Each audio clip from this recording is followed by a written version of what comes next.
here goes. I want to frame my remarks by thinking of the last 10 years in particular, with the rise of the focal point of our discussions, we think have been internet pornography. I think that's a kind of good news, bad news thing, at least from my perspective. The bad news is that it really is the internet, with an immense proliferation of sources, consumption at home on an individual basis, silently, quietly, individually, and privately. I confess myself on this particular occasion a bit wistful about the old days when I was in college, where if you wanted to go see a dirty movie, you had to kind of get 8 or 9 of your guy friends, go drinking first, then go downtown to where you could be seen, and that was all a kind of deterrent. But that's all out the window now. But the good news is that I think that the kind of things we heard about yesterday, the more disturbing images that are on the internet and that fascinate and even capture people, cause them to be addicted to them, would qualify as obscenity by any extent legal standards. So that the wars, the issues of yesteryear, which arose in the law, I guess with the judicial mind trying to make sure that, Ulysses and Lady Chatterley's lover should always be saved from the censors, and that the blue-nosed old ladies in Kansas ought not to be kicking out of the library National Geographic. But still, the judicial mind was thinking that there's real trash out there. We mean to keep that out of the hands of decent people. And they tried to navigate that path by crafting definitions of obscenity. But today, I think, even though those definitions could be tightened up and improved, most of what was described yesterday seems to me to qualify as obscenity by any of those standards. I don't think there's much chance of confusing, for example, Ulysses with Pamela Anderson's home video. And Pamela Anderson's home video, I think, has really quite a captivating plot line compared to many of the things that we talked about yesterday. So that's the good news, bad news part. The legal definition is not going to be a problem. It's really the internet that presents unique and really perhaps very challenging problems. 2 threads that came up in the discussion yesterday that concern the law that I'd like to start by addressing. One was a legitimacy possibly caused or conferred upon an activity by government taxing of it, and the other was an exchange that began between Phil Burris and Mary Leary about pornography. I think Mary said at one point, pornography is not criminal. Now that's quite true. The precise term is that obscenity may be criminal. And obscenity is probably best thought of in lay terms as hardcore pornography. And Mary mentioned the Miller case. The 73 case, whose definition of obscenity is still the law, doesn't itself make anything criminal. I mean, the obscenity test specifies basically what a law, statutes really, legislation, that may be passed by a legislature would have to say to pass constitutional muster. It's a bit like, if you remember more recently, the partial birth abortion Supreme Court case, Gonzalez and Carhart, where, again, the Supreme Court might have been interpreted, and headlines may have even said, the Supreme Court makes partial birth abortion illegal. Well, that's quite false. Right. They articulate constitutional standards that any attempt by a legislature to outlaw partial birth abortion, and similarly, obscenity would have to follow. Now, I think it was Phil Burris that said 45 states and the federal government do have obscenity statutes, and where there are such statutes, obscenity, that is hardcore pornography, at least loosely speaking, is criminal. Now, I don't myself know too much, even though I am a former prosecutor, I don't know too much about the state of obscenity prosecutions in those 46 jurisdictions concerning adult material viewed by adults. I think I speculate really in my paper that there aren't too many such prosecutions, where there are quite a few child pornography prosecutions. And anyway, I do mean to defend, if I'm asked to, my own opinion that any legal strategy for the future should not rest in any significant way upon criminal prosecution of adult obscenity viewed privately by adults. Now, there's nothing unjust about such prosecutions, and I'm not saying there ought not to be any. I just think that given the dimensions and nature of the problem presented by internet obscenity, that criminal prosecution, as I briefly describe and explain in the last few pages of my paper, strikes me as not a very important part of any effective strategy. A secondary, tertiary role, important, but in a very limited way. The second matter, I brought up yesterday, had to do with taxing, and I think Kirk was up here at the time, and Roger Scruton, rightly complained, or at least observed, that you might legitimize an activity by taxing it. Now, I think 2 things about that brief exchange between Kirk, who was tentatively suggesting that we consider the possibility of taxing, I don't know he recommended it, but there was a disagreement, I think, at some level between Roger and Kirk. Two things. I think it's not invariably true that the government confers a kind of endorsement or stamp of approval of any evaluative sort when it taxes an activity. I mean, income of any kind from any source is taxable now. It may not be news to you or your accountant, but nevertheless, that is how Al Capone was convicted. Gambling winnings, even drug profits, are income and should be taxed according to the Internal Revenue Regulations. So, and I don't think many people think that somehow made Al Capone into a philanthropist because he was prosecuted for tax evasion. On the other hand, so that limited extent, I think Kirk is on the right track. Now, I think in the end, I come down where I think Roger does come down. I think it would be a bad idea to attempt to tax internet porn, and for these two related reasons. I think we live in a society in which already it is unfortunately the case that the laws, you might say normal, that is in normal times, educative function, has already been greatly exaggerated. I think we live in a society in which the temptation is very common to think that if it's legal, that is legally permissible, it's either good, simpliciter, or good for some people, but perhaps not for others, or at least harmless. So when something is permitted by law, as much porn is, I think that's already a bad signal to people that it's probably not as bad as it really is. And I think that if you compound that signal by the additional activity of taxing, and to the extent you have to regulate to tax, regulating and taxing, I think the signal becomes too strong, that the activity is at least morally indifferent, if not in some sense useful or good. So those are the two threads from yesterday. And I'd like to move on to parts of the discussion yesterday which pertain to my paper, where I think I've learned the most. One piece of good news, I think one of the central claims of my paper about the objectivity and importance of culture being this massive fact that confronts people individually and as groups in a more or less coercive way. And there was a lot of discussion about that fact yesterday. And I think that my claim, which was perhaps softer than some of the claims yesterday, but still in the same family of claims, that culture, although it's the product of human activity, and you might say it's the kind of the sort of great residue of all that we think and do and say, it's created by people, it's a human artifact, nonetheless is beyond the immediate recall, not only of individuals, but even of whole societies.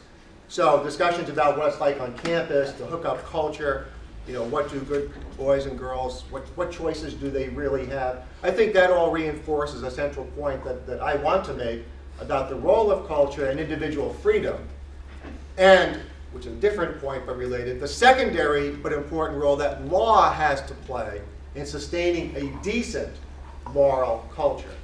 So yesterday, several speakers made points, I think, that if they don't establish the point I was trying to make, certainly support it strongly.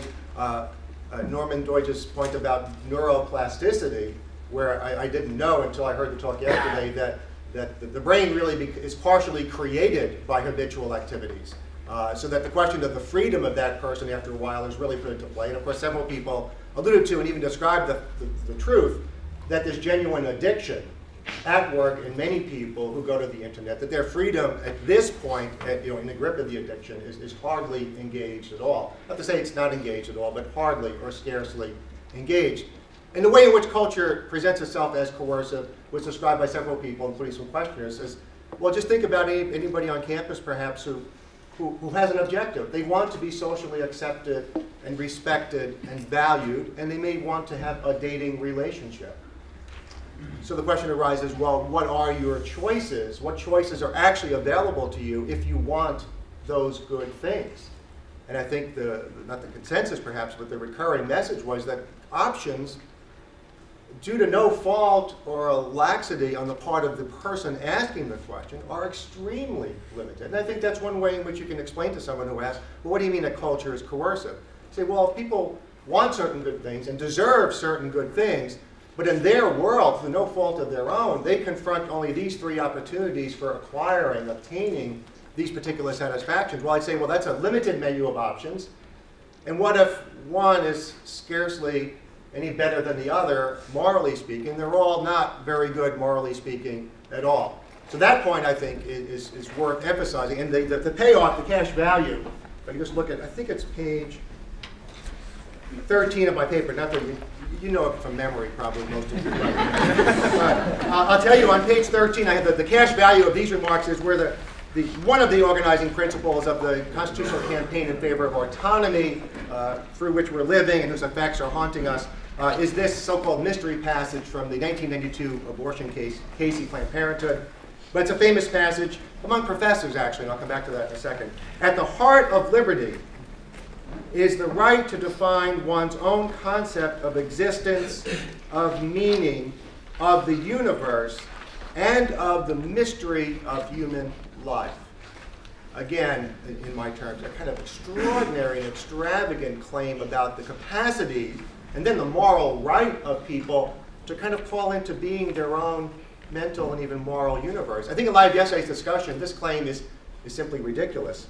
Now, one reason why one piece of supporting evidence didn't come up in the discussion, but it's worth mentioning, for another research project recently, I had occasion to use a computer to trace a subsequent history of this extraordinary passage from the 1992 abortion case, the mystery passage.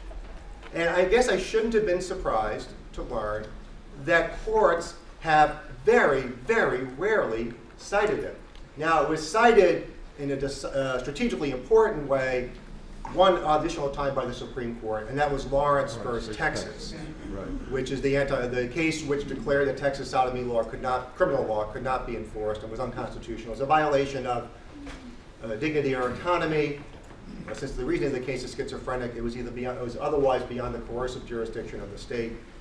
But other than that case, you see, I think the number was 10 court cases and 1,300 professors.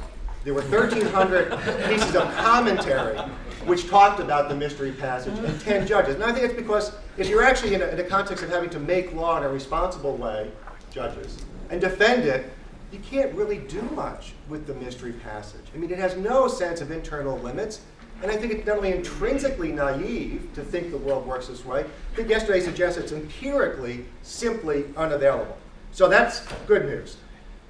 Something else I think is bad news for my position, you might say, is this. I think I'm persuaded by Anna's talk and well, others as well, that the link between pornography consumption, but even pornography addiction, and categories or types of antisocial acts, true injustices, such as sexual assault, prostitution, child seduction. I think that link is weak. I think it's not proved. It may not be provable on the possibility that it's simply not true. And I myself don't see, in my opinion, all that much promise in regulating obscenity and pornography by virtue of those effects. Now, Hadley, in his engaging remarks the other night, made some sport of this concept, citing Justice Souter quite correctly in a topless dancing case from my now hometown. I grew up in Brooklyn, but I live now in South Bend, Indiana. And in the Kitty Cat Lounge, they had nude, at least topless dancers. And Hadley did report quite accurately that Justice Souter, kind of in a grip of an unhealthy, I think, kind of liberal conception of how public morality should work, thought that you could not limit these exhibitionist performances, no matter how much they aroused the people who were there, no matter how valueless they were in any other way, save because they caused secondary effects which were harmful. Prostitution, drug dealing, congregating of gangs outside the door. Now, Hadley said rightly that, well, there may be other activities that have that kind of sort of magnetic attraction for criminal misbehavior. At Yankees games, the pickpockets and the three-card Monte guys all show off outside, but we don't ban the Yankees, although perhaps we should. And who knows how many, in my heyday, I don't know how many joints were smoked at any rock concert, but I think it was more than a couple. Do we ban rock concerts because we don't like marijuana smoking? I just don't think that's a promising way to think. So I suppose, think that any strategy for legally containing pornography would have to rely lightly upon these secondary effects. And that raises, I think, the biggest challenge for my thinking. I'll stop as soon as we get to 20 minutes. But it's this. It seems to me beyond dispute already, even if there's more useful social scientific work to be done that ought to be done, I think it's beyond dispute that for most people, and when most people engage in perhaps more than occasional exposure to pornography, that it has awful effects upon them. Disintegrates their personality, dulls their moral senses, and as many people said yesterday, from clinical observation, but repeatedly in pattern that can be relied upon as at least presumptive evidence of what the truth is, statistically speaking, people can't function normally in relationships, especially any kind of sexual relationship, including marriage, if they're reliant upon pornography for sexual satisfaction. And it's just part and parcel, at least with men, with masturbation, which is itself, I think, immoral. So it's just a bad picture. I think that's clear enough.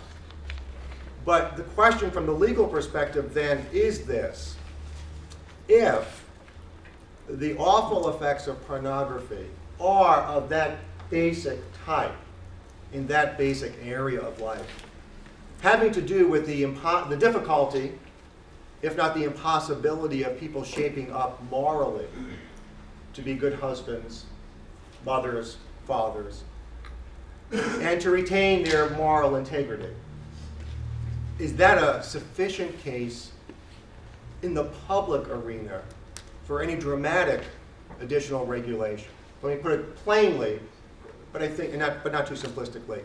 If the harms really are contained within what today is mostly called the private life, but the harms are demonstrable, are those harms sufficient to carry a program of public regulation, and perhaps dramatic public regulation, into effect, especially where we can predict there'll be some collateral fallout of any such attempt at regulation, which will in fact be harmful. So just what do I mean by that? That any attempt to dramatically increase regulation of obscenity on the internet, I suspect, will not only cost money, which may be neither here nor there. In Washington, they're throwing money around like confetti, as if it's monopoly money. But it also probably will have some collateral negative effect upon legitimate use of the internet. Now, my guess, and it's just a guess as a lay person for sure, that in our society claims that attempts to weed out what people do in private by themselves, for themselves, where the alleged harm has to do with their sort of, let's take a Robbie Georgian elevated term, like their moral integrity, that may not pay its way. It may not be a strong enough argument against claims about diminished access to, diminished efficiency, and other collateral damage to the internet. Plus the law enforcement resources and expense and administrative costs of enforcing these regulations. Lastly, I have at the end of my paper a suggested legal strategy, or at least 3 suggestions. These are not tentative. And I don't mean to say, well, I don't know, maybe they're right, maybe they're wrong, you tell me. But rather, I think they're sound, but they're underdeveloped. They're underdeveloped. So that it's perhaps best to recommend them to you as starting points for further discussion, and perhaps not meant to be refined. But what have I learned? I would say this: I think it's still true, as I've mentioned, that criminal prosecution has to play a modest role in any enforcement strategy. To what I have there, 3 suggestions, I would add one based on what I heard yesterday, and it is that there be a public campaign, a helping campaign, one more helping campaign, but legislative hearings and public dollars in support of counseling and treatment for internet porn addiction. Pornos Anonymous or something of that sort. Now, we people in this room are doing that kind of work, but I'm not myself aware of publicly funded campaigns with attendant publicity, and therefore public dollars to people, including people in this room, which I think would have a great educative effect upon the public, and not stigmatize, not stigmatize in a moral sense, this activity, but rather make it the object of therapeutic pity, and as in that sense, a disorder. So the people who watch too much crap on the internet are not just amusing themselves harmlessly, but they're people who are, at least incipiently speaking, sick. So that I would add. To what I have there, a couple of quick amendments. The first one has to do with liability for negligent exposure of a minor or an unwilling adult to these obscene images. Perhaps it'd be more prudent to say it should be the standard recklessly. For those non-lawyers in the room, negligently means something more like accidentally exposing someone. Recklessly is more, as you probably can guess. There's more malice. People are really simply not taking much care at all to protect unwilling people, adults, children, from these images. And the suggestion, the claim that there are about 100 ISP providers, AOL, etc. Well, then maybe that first suggestion should be rewrapped as there are 100 places to target, and if you use a reckless standard, maybe with additional refinement by lawyers, there really is something to work with there. As to the other two suggestions, the one about a condition for public benefits and privileges where you have to sort of check off a box, like you might already. I haven't used drugs in the last 3 years. I haven't been a member of the Communist Party for a very long time. And I haven't gone to an internet obscene site in a year or so. Now, certainly, I don't know how long is long enough. But there's a case where I suspect that if there's a potential there, that the political wisdom requires us to limit it at the first go very much. So my suggestion would be that if there's some promise there in your opinion, that only jobs or other privileges which unquestionably call for, let's say, assurances of pure character should be subject to this condition to establish its basic legitimacy. That is to say, whether it's public school principals or people who are in charge of certain law enforcement units. But I think the important thing is that there be established in public law and life. There are some jobs where it's perfectly appropriate to be sure and have a person say on their honor, I do not do this kind of thing. And that will, in some sense, begin the stigmatizing or re-stigmatizing process. And the last proposal about as to grants, grantees, and having an outsourcing enforcement. That is to say, by establishing conditions on grants to local governments, state governments, institutions like Notre Dame and Princeton, what you're really doing is outsourcing enforcement. You're putting the burden of policing the use of the internet in that particular jurisdiction or place upon somebody else. And that has the appeal of not requiring scarce public prosecutorial resources be devoted to enforcement, but rather you can have, for lack of a better term, private attorneys general at all of these grantee institutions. And I say, further I say if not.